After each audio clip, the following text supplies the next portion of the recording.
Ms. Steffens. You're a strong supporter of my bill. You just made an outstanding statement.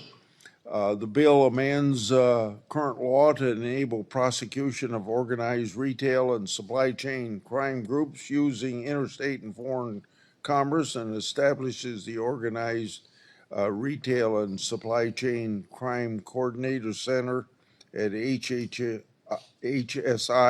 How would this legislation improve the ability of both law enforcement and prosecutors like you to tackle organized retail crime?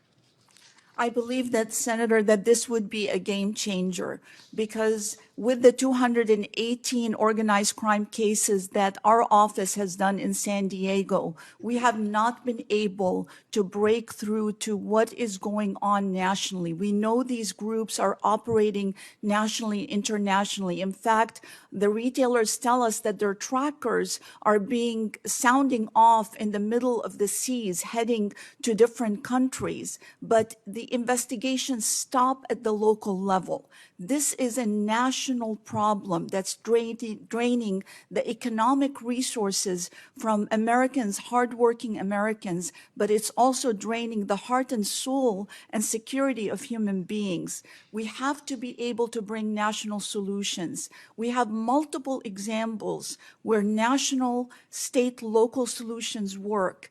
When we're dealing with, for example, elder scams, we brought a national task force with the FBI. That's the only way we were able to identify nationals from China that had organized these scams and were able to actually bring both RICO actions on the federal, and my office brought state actions.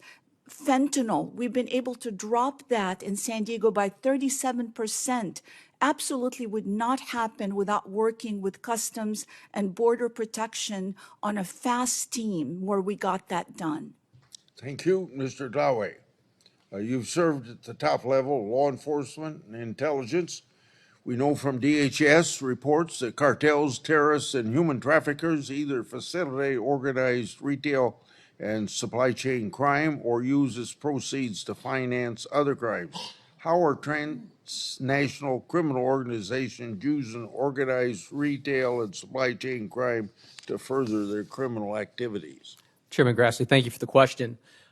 We are embedded with the Department of Homeland Security, HSI, and Customs and Border Protection in all the major ports and with the FBI, and we're embedded with all 50 fusion centers, or 50 states and multiple fusion centers as well. NICB is involved as the information hub for the insurance carriers, the private sector, and these organizations. We've done it for 115 years. We have seen goods moving overseas. In Mexico, we repaid over 2,000 vehicles that have ended up south of the border. We know that these stolen goods are going to West Africa and the Middle East. From my prior role as the undersecretary and as an FBI agent here in Washington, we know that the supply chains are interdicted with Lebanese Hezbollah. We've seen that through Hamas, and we know the Mexican drug cartels are involved with the goods going south of the border. A coordination center, a center for excellence to coordinate intelligence from the private sector and my partners to my left, and from the local law enforcement, as well as coordinating operations, is critical. This committee is well aware of OCDEF and SOD, the Counterterrorism Center, Counterproliferation Center. These centers provide the hub for information and operational sharing information and coordinating resources as well as tactical level response. We know the model, we know the successful model, and this bill would get us there, or partially there. Ms. Stephan, Title 18 makes federal crime to transport stolen property with a value of $5,000 or more in interstate and foreign commerce. Supreme Court case law allows prosecutors to aggregate the value of stolen goods in common scheme to reach that threshold. Why is aggregation of theft amounts very important?